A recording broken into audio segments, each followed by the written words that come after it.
There's a photograph in the KGB archives dated November 1981. It shows a dirt road cutting through birch forest in the Komi Republic, and the road simply stops. No dead end, no barrier, no turnoff. It stops mid-forest, as if someone erased the rest. What makes this photograph impossible is what's written on the back in the blue ink. 12 vehicles entered, none returned, no tracks leading out. The KGB kept this photo in a file marked Geographic Anomaly, Do Not Investigate. They investigated anyway. Between October 1981 and March 1982, the Committee for State Security documented 17 disappearances along an unnamed logging road in the Komi region. Not 17 people, 17 groups, hunting parties, geological survey teams, a military transport convoy. All followed the same route. All vanished at exactly the same point, 63 kilometers from the nearest village. The local name for this road wasn't on any official map. They called it Path Zero, the place where distances stop meaning anything. The first report is clinical, almost boring in its bureaucracy. A truck carrying medical supplies from Syktyvkar failed to arrive at a northern logging camp on October 12th. The driver, Pavel Osipov, was experienced. He'd driven this route 18 times before without incident.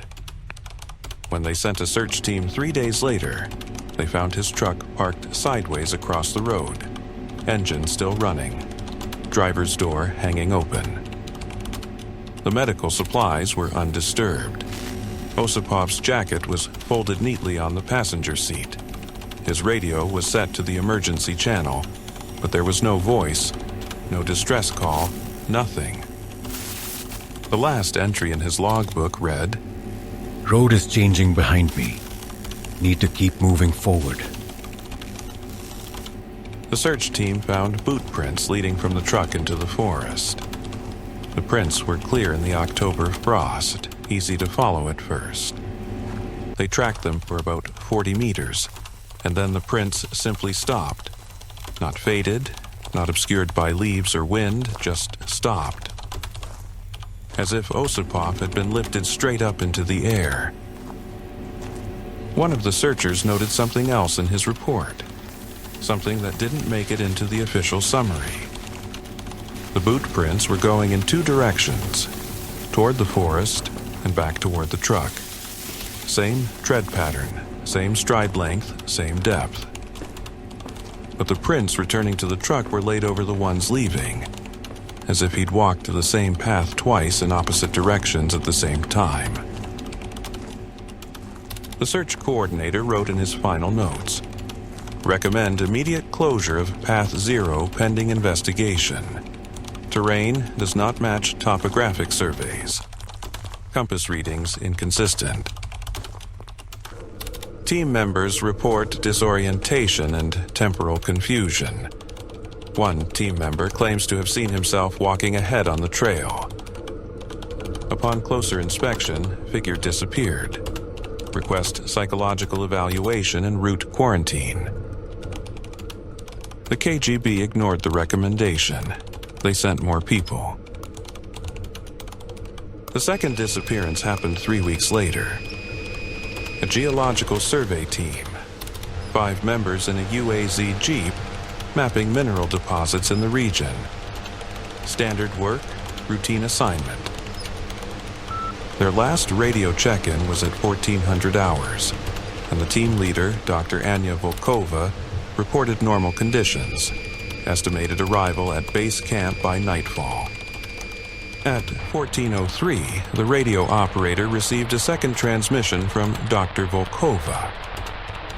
She said they'd just passed the Jeep, their own Jeep, parked on the side of the road with all 5 of them sitting inside, staring back.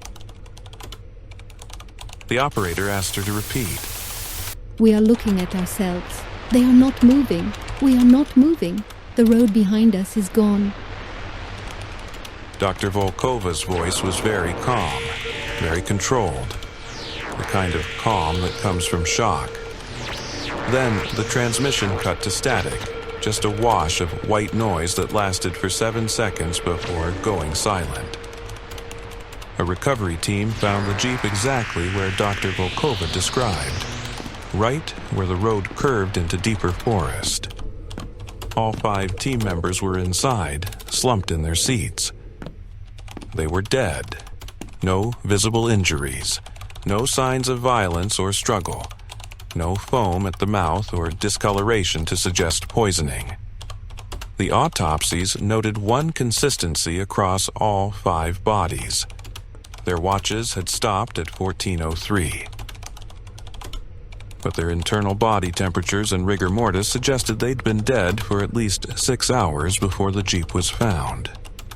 They died before their last transmission. This is when the file stops being a missing persons case and becomes something else entirely. The KGB doesn't investigate anomalies for scientific curiosity. They contain them. A special commission was formed, led by a man identified in the documents only as Director Katsov. No first name, no patronymic, just the title and surname. His background is completely redacted, but his orders were clear. Find out what Path Zero is, find out why it's taking people, and if it can't be understood, make sure no one else finds it. The commission arrived in the Komi Republic in early December 1981. They brought surveying equipment, radiation detectors, aerial photography teams, and a full military engineering unit. They were going to map Path Zero from beginning to end. Here's the problem. Path Zero didn't have a beginning or an end. The road appeared on pre-revolution maps as a hunting trail used by indigenous Komi trappers. It appeared on Soviet infrastructure surveys from the 1960s as a logging route, complete with distance markers and maintenance schedules. But when the commission tried to measure it, the numbers didn't work. From the main highway to the point where vehicles disappeared, the official distance was listed as 63 kilometers. When they drove it with calibrated odometers in a military jeep, the distance measured 71 kilometers. When they walked it on foot with surveying chains and theodolites, it measured 58 kilometers.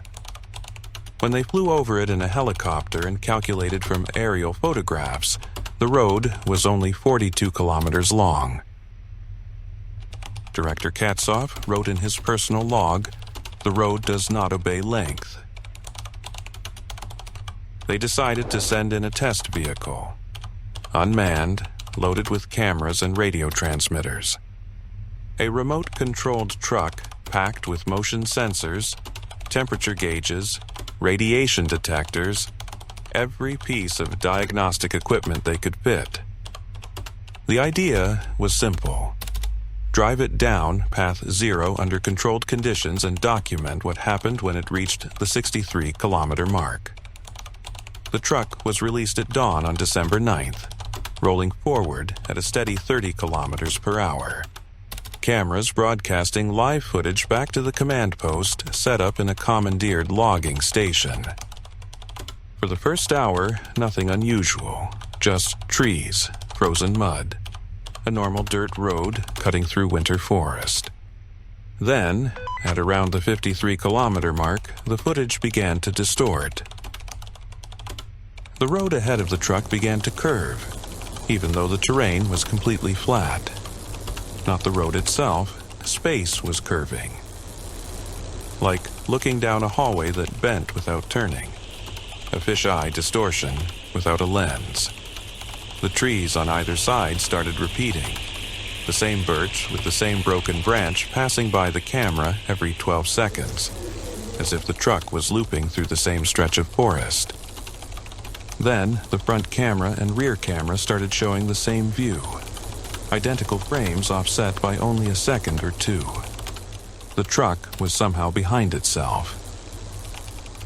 One of the technicians monitoring the feed said it looked like the truck was driving into its own past, chasing its own shadow backward through time. At the 63-kilometer mark, all cameras went black simultaneously, just a sudden cut to dead static.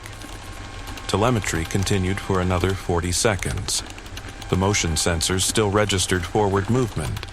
The engine was still running. The wheels were still turning. Then, everything stopped. They sent a recovery team on foot. 12 soldiers, roped together in pairs, each man carrying a radio and a sidearm. The orders were explicit. Advance to the 63-kilometer marker, locate the truck, and return immediately. Do not deviate from the road. Do not separate under any circumstances. Do not proceed if visibility drops or if anyone experiences disorientation. The team leader, a Lieutenant Grishkov, checked in every 15 minutes. His reports were steady and professional for the first 2 hours. Terrain stable, visibility good, morale high. Then his voice started to change. Not frightened exactly, but confused. The tone of a man trying to describe something his brain refuses to process. He reported that the road behind them no longer matched the road ahead. The trees were in different positions. The sky looked wrong, darker in one direction than the other. One of his men claimed they'd passed the same fallen log 4 times, but they'd been walking in a straight line the entire time. He was certain of it. At the 3-hour mark, Lieutenant Grishkov radioed that they could see the truck. It was parked in the middle of the road about 200 meters ahead, perfectly intact, no damage, no signs of a struggle. But something was wrong with the way it sat. Too still, too clean, like a model in a diorama. As they got closer, Grishkov reported that the truck's headlights were on, even though the battery should have been dead hours ago. The engine was running. The driver's door was open. He ordered his men to halt at 50 meters and approached alone, rope still attached to the man behind him. He circled the vehicle, checked the cargo bay, peered into the cab. Everything was exactly as it should be. All the equipment still secured. Cameras still mounted and recording. Except the footage counter on the main camera read 73 hours of recording time. They'd only sent the truck in 3 hours ago. Grishkov tried to retrieve the truck. He climbed into the cab, shifted it into reverse, and that's when the radio transmission collapsed into screaming static. The men on the rope said they felt a sudden jerk, like Grishkov had been yanked forward with tremendous force. They pulled on the rope. It came back slack, frayed at the end, severed cleanly as if cut with a razor. No blood, no resistance, just a severed rope. The men could still see the truck, could still see Grishkov sitting in the driver's seat, hands on the wheel. But he wasn't moving. One of the soldiers called out to him, and Grishkov turned his head slowly to look back at them. His mouth moved, forming words, but no sound came out. Then he turned back to face forward and drove the truck further down the road, deeper into path 0, until the forest swallowed him whole. The remaining 11 men ran. They didn't wait for orders, didn't try to maintain formation. They just ran back the way they'd come. It took them 40 minutes to cover the distance that had taken 3 hours to walk. When they emerged onto the main highway, gasping and wild-eyed, the soldiers were questioned separately by KGB officers. Their stories matched in every detail except one. They all agreed on what they'd seen at the truck. They all agreed on how Grishkov had vanished. But they couldn't agree on how many men had entered path 0. Some said 12, some said 13. 2 of them insisted there had been 14 soldiers on that rope line, that there was one extra man they didn't recognize, walking in the middle of the formation the entire time, never speaking, never making eye contact. When pressed for details, they couldn't describe his face. Director Katsov sealed Path Zero immediately. He ordered roadblocks at every access point, armed patrols to turn back locals, and aerial reconnaissance to monitor the area for any changes. No one was to enter. No one was to leave. The Commission would study the phenomenon from a distance until they understood what they were dealing with. But Path Zero didn't wait to be understood. Between December 15th and December 22nd, the road moved. Not physically. The trees didn't uproot, the dirt didn't shift, but the end point of the road, the place where things vanished, began creeping closer to the main highway. Soldiers manning the roadblocks reported that landmarks were changing position. A boundary stone that had been 20 meters from the road was now 50 meters away. A stream that ran parallel to Path Zero now crossed it at a sharp angle. The distance from the highway to the disappearance point shrank from 63 kilometers to 60 kilometers. Then 58, then 53. On December 23rd, a patrol jeep parked at the roadblock vanished. The two soldiers inside radioed that they were stationary, engine off, waiting for shift change.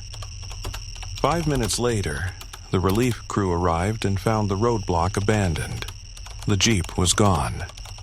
Tire tracks led onto Path Zero, even though both soldiers had sworn they hadn't moved. A search of the area found the jeep 18 kilometers down the road, parked neatly on the shoulder. Both soldiers were inside, alive and conscious, but unresponsive. They stared straight ahead, breathing slowly, pupils dilated. When medical personnel tried to remove them from the vehicle, both men began screaming. Not words, just raw sound.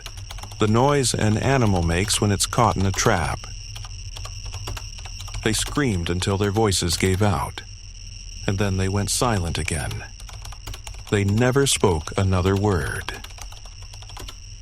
The medical report noted that both men had aged. Not dramatically, not decades, but enough to notice. Gray in their hair that hadn't been there that morning. Lines around their eyes. One of them had a scar on his forearm from a childhood injury. The scar was gone, the skin smooth and unmarked, as if the injury had never happened. Director Katsov made the decision to evacuate.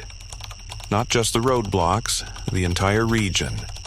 Every village, every logging camp, every geological station within 100 kilometers of Path Zero. The official reason given to the local population was a chemical spill, a leaking industrial site that posed a radiation hazard. It was a lie, but it was a lie people could accept. A lie that got them moving without panic. By early January 1982, the Komi exclusion zone was empty. 23,000 people relocated, an entire district erased from civilian maps. The KGB erected fencing, posted guards, and installed surveillance equipment to monitor the road from a safe distance. Safe, of course, being a relative term. They didn't know what safe meant anymore. The monitoring equipment recorded strange activity throughout January and February. Seismic sensors picked up vibrations that didn't match any known geological pattern. Rhythmic pulses, like footsteps. But the frequency was all wrong. Too slow for human movement. Too fast for tectonic shifts. Temperature sensors registered cold spots that moved along the road. Zones where the air dropped 15 degrees in a perfect circle, drifting slowly like weather systems. Cameras captured visual distortions. Patches of forest that appeared blurred, out of focus, even though the lens settings were correct. And then there were the sounds. Microphones placed along Path Zero picked up audio that shouldn't have been there. Voices speaking Russian, fragmented conversations, someone counting backward from 100. The voices were familiar. A technician recognized one of them as Lieutenant Grishkov. Another was Pavel Osipov, the truck driver who disappeared in October. They were still out there, somewhere inside Path Zero, talking to each other across months and distance, their voices leaking out like radio interference. In March 1982, the decision was made at the highest levels to destroy Path Zero. Not study it, not contain it, destroy it. The plan was surgical. A series of controlled explosions to collapse the road, bury it under rubble and earth, sever whatever connection existed between that stretch of forest and the rest of reality. Military engineers spent 2 weeks preparing the charges, laying explosives every 100 meters along the entire length of the road. The detonation was scheduled for March the 17th at dawn. Every piece of monitoring equipment was set to record. Every camera angle was covered. They were going to document the end of Path Zero. The explosives detonated on schedule. The engineers reported a clean sequence. Every charge went off in perfect order, the sound rolling down the road like thunder.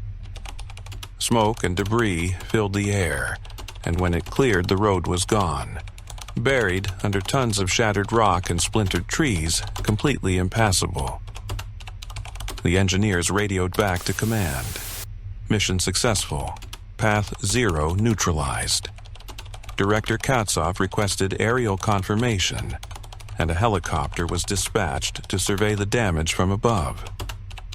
The pilot circled the area twice, then radioed back with a report that didn't make sense. He said the road was still there. Not damaged, not buried, intact. He could see it clearly from the air, cutting through the forest exactly as it had before. No sign of any explosion. The engineers on the ground insisted the road was destroyed. They were standing in the crater, surrounded by rubble. The pilot insisted the road was whole. He was looking at it right now. Both were telling the truth. Ground teams investigated and discovered something impossible. At ground level, the road was destroyed. Massive craters, impassable terrain, exactly what you'd expect from a demolition operation. But if you climbed a tree and looked down from above 10 meters, the road was intact, smooth and clear, as if nothing had happened. The higher you went, the more whole it became. From the helicopter, 300 meters, Path Zero looked untouched, pristine. A perfect dirt road threading through winter forest. It existed in layers, different versions of itself stacked on top of each other depending on your perspective. You could destroy it from one angle and leave it pristine from another. The engineers tried again, doubling the explosive payload, and the result was the same. The road absorbed the damage and remained. After that, the KGB stopped trying to destroy it. They reclassified the entire operation, buried the files under classification so deep they'd need 3 separate clearances just to know the files existed. The exclusion zone remained in place. The fencing stayed up, the patrols continued. Path Zero was quarantined, sealed off from the world, left alone to do whatever it was doing in the forests of Komi. The official record states that the area was contaminated by industrial runoff and remains hazardous to this day. The real record, the one buried in archives most people will never see, tells a different story. But here's what troubles me. What keeps me reading and rereading these files even though I know I shouldn't. The monitoring equipment is still running. The KGB maintained those sensors all through the 1980s, through the collapse of the Soviet Union, through the chaos of the 1990s. Someone kept paying attention, kept watching Path Zero even when the world was falling apart around them. And the data logs show that the road is still active. Seismic sensors still pick up those rhythmic pulses. Cameras still capture visual distortions. Microphones still record voices. More voices now, dozens of them, speaking in Russian and other languages, some of which the technicians can't identify. The temperature anomalies have spread beyond the road itself, appearing in the surrounding forest, in the abandoned villages, creeping slowly outward year by year. There's a report from 1996, written by a junior analyst tasked with reviewing the historical data. He noticed something in the audio recordings, a pattern that had gone unnoticed for years. The voices on those tapes weren't random. They were answering each other, carrying on conversations across time. Lieutenant Grishkov's voice from 1981 would ask a question, and Pavel Osipov's voice from 1982 would answer. Someone else, unidentified, would respond to both of them, and the timestamp on that recording was from 1989. They were all talking to each other, out of sequence, their words scattered across years, but forming coherent dialogue when you arrange them correctly. The analyst tried to compile a full transcript to piece together what they were saying. He got 3 pages in before he stopped coming to work. His supervisor found him at home, sitting at his kitchen table, staring at the wall. He'd written something on the wall in pencil, the same sentence over and over, covering every surface. The road remembers where we're going. The file ends there. No conclusion, no final report, no official determination of what Path Zero is or how it functions. Just a stack of documents, photographs, audio transcripts, and unanswered questions. The exclusion zone is still in place. The sensors are still recording. And somewhere in the forests of Komi, there's a road that doesn't obey the rules of distance or time. A road that takes people and holds them, folding them into itself like pages in a book that's still being written. I keep thinking about that last transmission from Dr. Volkova. The road behind us is gone. Not blocked, not destroyed. Gone. As if it had never existed. As if Path Zero doesn't just lead nowhere, but erases the path you took to get there, cutting you off from the world you left behind. Maybe that's what it is. Not a road that goes nowhere, but a road that makes nowhere the only place you can be. A closed loop, a trap disguised as a path, and once you're on it, there's no going back because back doesn't exist anymore. The locals in Komi, the ones who were relocated, they have stories about that road that go back generations. They say it was always there, even before the Soviets, even before the Russians came north. The indigenous Komi people avoided it, marked it with warning stones, told their children to never follow it no matter what they saw or heard. They said the road was hungry, that it ate distance, ate direction, ate the difference between going and arriving. They said if you walked it long enough, you'd meet yourself coming the other way. And when you did, one of you wouldn't be real anymore. I don't know if that's true. I don't know if any of this is true in the way we normally understand truth. But the files are real. The photographs are real, the audio recordings are real. And somewhere in an archive in Moscow, there's a sealed room with a map of the Soviet Union. And on that map, there's a hand-drawn circle around a section of the Komi Republic. Inside the circle, someone has written in red ink, Path 0. Do not enter. Do not investigate. Do not remember. But people do remember the files exist. And Path 0 is still there, waiting.